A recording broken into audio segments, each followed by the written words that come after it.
Most people misinterpret the underlying mechanisms of unwavering consistency. They assume that it's an ingrained genetic ability, a molding through hardship, or just a matter of tenacity and willpower. And while those are indeed fortifying layers of consistency's outer shell, they're not the roots. And in truth, most people are missing the crux of the matter, which is this. Unwavering consistency is the byproduct of action-aligned identity. Does the musician struggle to practice their scales, rehearse endlessly, and refine their sound? It's not discipline that they're enacting, it's compulsion born from devotion. Does the entrepreneur that's consumed by a vision struggle to wake up early, solve problems, and battle uncertainty? No, of course not, because the pursuit itself is what energizes them. Does the bodybuilder struggle to be consistent with their diet, their training, and their sleeping schedule? Of course not.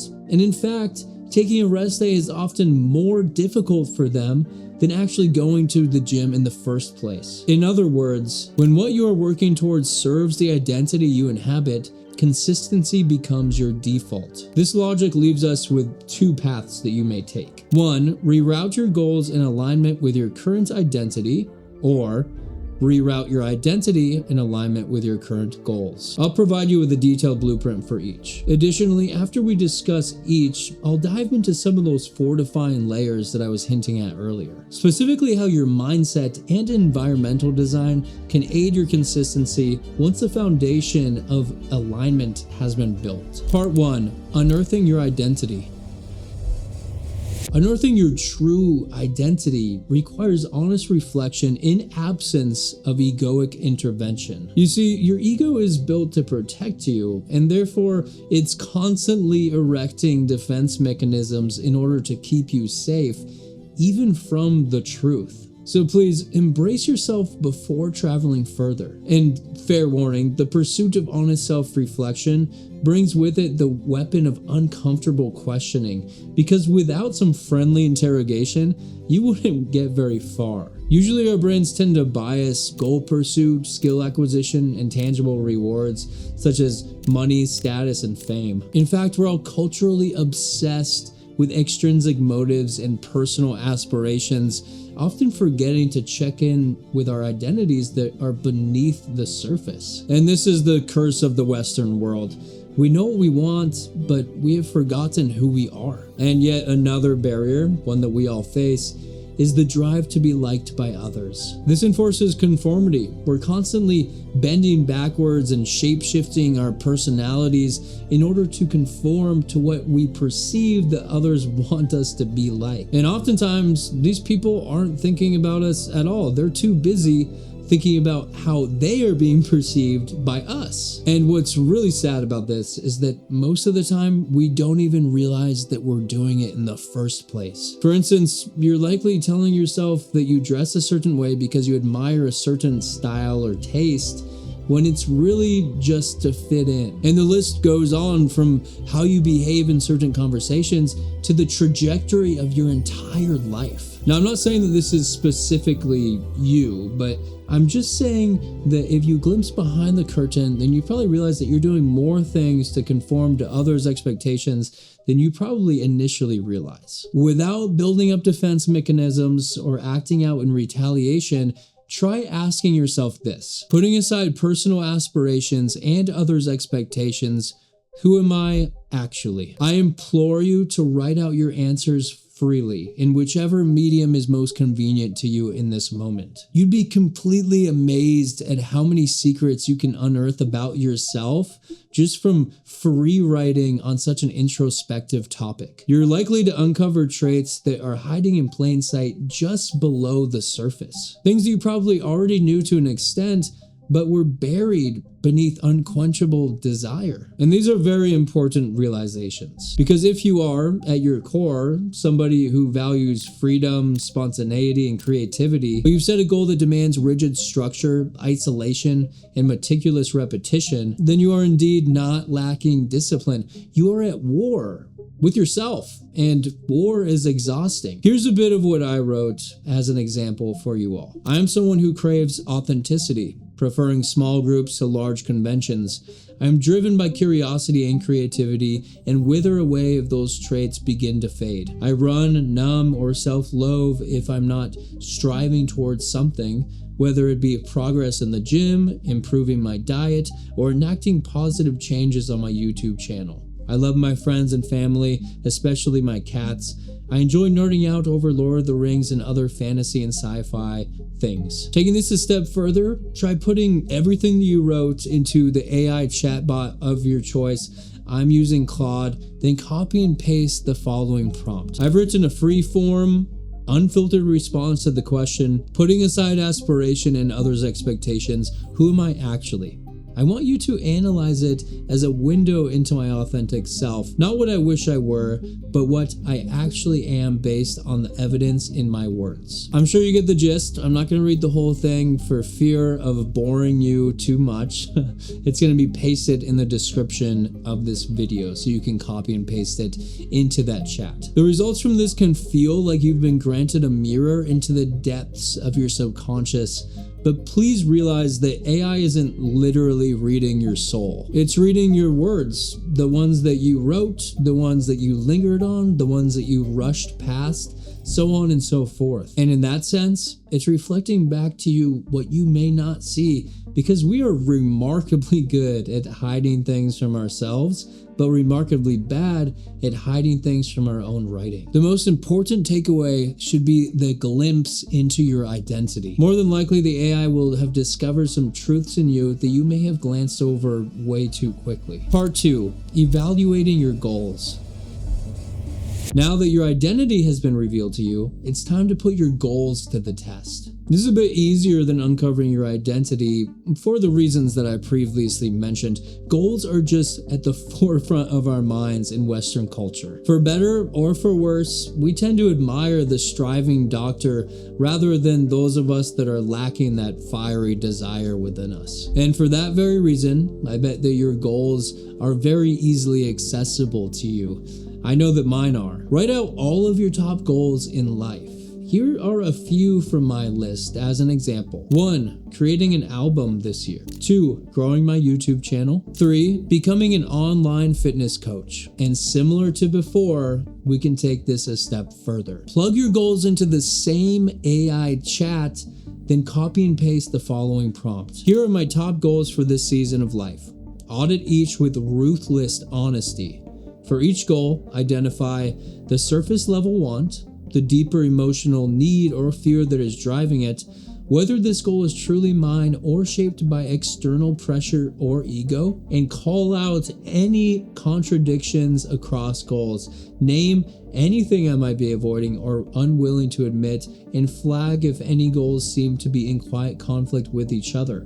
Don't soften it. After you press enter and the AI fully responds to that prompt, then copy and paste this last final prompt. You now have a full picture of two things: who I actually am at my core and what I'm pursuing. I want you to bring both analyses together and do the following. Again, I'm not going to read the entire prompt just for time's sake. For me, I found the AI's responses to work fantastically well. They were illuminating so many truths that, yes, I kind of knew, but were hiding beneath the surface. It felt like it was shining a light on parts of myself that I don't get to see very often, and it really felt like a powerful thing. We're creatures of habit after all, and we often get lost in the repetitions of life, even when what's being repeated are overworked parts of ourselves, while other underutilized parts are sitting on the sidelines. At the very least, this is a valuable way to achieve a glimpse at yourself from unbiased,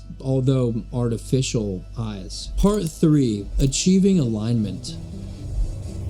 Since you clicked on this video in order to improve your consistency, I'm willing to bet that something is out of alignment. This is where you either modify your goals to be in alignment with your identity, or take the longer path of changing and aligning your identity in relation to your goals. The choice is up to you, of course.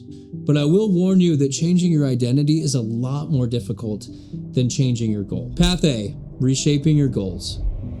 The idea here is not to abandon your ambitions entirely, but rather to reframe them so that they travel along the terrain of who you already are, rather than against who you are. Let's say that you value spontaneity and creativity, but your goal is to build a rigid, systemized business. The underlying desire may be to achieve financial independence. In this case, the goal isn't inherently wrong, but the vehicle of pursuit might be. And the solution may just be hiding in plain sight. It may just be to pivot towards a freelance creative business rather than sticking what you've been doing. This change would help you reach the destination that you are after without becoming somebody who you are not. Reshaping your goal all comes down to separating the what from the why. The what is a specific target. It's the certification, it's the physique, it's the business. Whereas the why is the emotional engine which is underneath it. It's your values, freedom, mastery, belonging, or self-respect. And more often than not,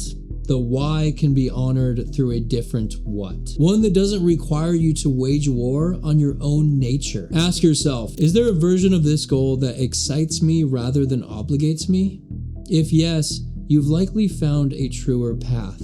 If not, you may need to consider picking a new goal entirely or taking the harder road. Path B, reshaping your identity. Sometimes the goal is non-negotiable. Maybe you have to become disciplined because the life that you want demands it. Maybe the person that you've been isn't the person that you want to remain as. But your identity, unfortunately, cannot shift with sheer force of will. It requires evidence. You can't just decide that you're a marathon runner and suddenly feel like one. Rather, you need to just start running. You need to actually do what you want to be. And of course, you're going to be bad at first, but over time, you'll get better and better. And with that practice, the accumulation of action starts to rewrite the story that your subconscious is telling you. This is the principle of identity through behavior. Every action you take is a vote for the person that you are becoming. And once you cast enough votes, then the identity will follow. But here's the part that nobody tells you. This process is slow and it's uncomfortable. In the beginning, you're going to feel like a fraud with major imposter syndrome. You will inevitably have moments where you're going to resist, and then your old identity is going to come back to the surface and say, this isn't you. And in those moments, the only thing that separates those of us who transform from the ones that revert is the willingness to act before the feeling arrives. This means showing up to the gym before you actually feel like an athlete, sitting down to write before you feel like a writer, making the sales call before you feel like an entrepreneur. The feeling of identity is not a prerequisite. Rather, it's the reward that comes after repetition. Here's what this practically looks like. Start absurdly small. Don't attempt to overhaul your life overnight. If you want to become somebody who meditates, then just start with 2 minutes. If you want to become somebody who reads, then just start with a few pages each day. You get the idea. Attach it to something existing. Try anchoring the new behavior with a habit that you have already built. For example, after you have your morning coffee, then just try writing for 10 minutes. Track the streak, not the output. Remember that you're not trying to produce a masterpiece every single day. Showing up is enough. There will be a period where your actions and your self-concept do not line up. But please realize that this is not failure. It's the gap between who you are and who you are becoming. Just sit with that. Let it be uncomfortable, because that tension is the sound of your identity being rewritten. Part 4, the fortifying layers. Now that we have addressed the foundation of consistency, it's now time to go over those fortifying layers that may be built atop the foundation. Think of these as the walls and roof of a house. Without the foundation, and these structures inevitably collapse. But with it, the structure is nearly unshakable. Then there are 2 layers that I would like to focus on today: your mindset and your environmental design. Mindset, reframing the narrative. The stories that you tell yourself about what you're specifically doing carry an immense amount of weight. For instance, 2 people can enact the same exact routine: wake up at 5 a.m., train, eat right, so on and so forth. Yet one person will burn themselves out and the other one will be thriving. The difference isn't their discipline or their consistency or anything. It's the narrative that they tell themselves. The person who is burning themselves out is telling themselves, I have to do this. And the person who is thriving is telling themselves, I get to do this. And these are just semantics. Saying that you have to do something frames the action as an obligation placed upon you from an external force. Get to frames it as a privilege that you are enacting out of your own free will. The first one will inevitably drain your battery, while the second one will recharge it. Here are a few mindset reframes that have made tangible differences for me. From I need to be consistent to I'm building proof of who I am. Consistency stops being a chore when you see it as an evidence collection. Every rep, every hard conversation, every draft is a data point, evidence, proof that you are becoming who you want to become. From I fell off to I paused. The language of failure simply breeds more failure. And a missed day does not mean that you've permanently failed. It's not a collapse. It's just a pause. You don't need to restart from zero because you didn't fall off. The identity that you are building will not just collapse overnight. From this is hard to this is supposed to be hard. Remember this. Difficulty isn't a sign that something is wrong. It's a sign that you're in the territory of growth. If consistency were easy, then it would not be worth talking about. And in fact, the resistance that you feel is the weight that your identity is lifting. Environmental design. Engineering your default. Here's a truth that will save you years of unnecessary suffering. You are far more a product of your environment than you are of your willpower. Willpower is a finite resource, whereas your environment is a constant ambient force. And if you're relying on the former while neglecting the latter, then you're fighting with one hand behind your back, not very efficiently. Environmental design is all about structuring your surroundings so that the desired behavior is the path of least resistance. It's not about forcing yourself to do the right thing. It's about making the right thing a lot easier to do than the wrong thing. I have a few principles for you. Reduce friction for good behaviors. If you want to go to the gym first thing in the morning, then sleep in your workout clothes or set them in plain sight. If you want to eat healthy, then meal prep on Sunday for the whole week so that the healthy option is sitting in your fridge when the cravings inevitably hit. If you want to read more, then put a book on your nightstand instead of your phone. Increase friction for bad behaviors. This one's all about making those bad habits really difficult to access. For example, if you're trying to reduce your social media spending time, then consider deleting those apps entirely and only accessing it on your browser on your computer. And another example is if you snack at night, then just stop buying the snacks. Don't have any snacks in the house. Make it so that you have to drive all the way to the grocery store if you want to get some cookies. Curate your social environment.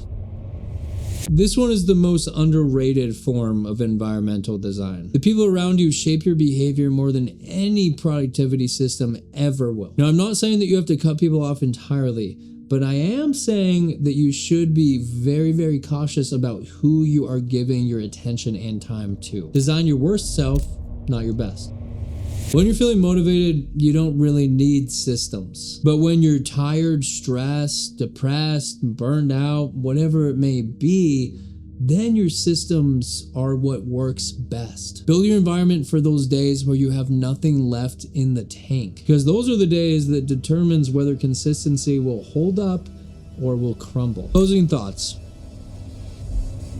Consistency isn't a personality trait. It's not something that you either have or you don't. It's a natural consequence of alignment between who you are and what you want. And if you've been struggling with consistency, then stop blaming your discipline. It's likely not the culprit. Rather, start examining your alignment. Ask yourself if the goal that you're chasing is a genuine extension of your identity or just a cage that you're building in order to conform to other people's expectations of you. And if it's aligned, then fortify it with the right mindset and right environmental circumstances. And if it isn't, then you have two very honest choices. Either change the goal or change yourself. Neither path is easy, but both are a lot more difficult than white knuckling your way through life. Because at the end of the day, discipline is just a bridge, not a destination. It gets you from where you are to where alignment may take over. And once alignment takes over,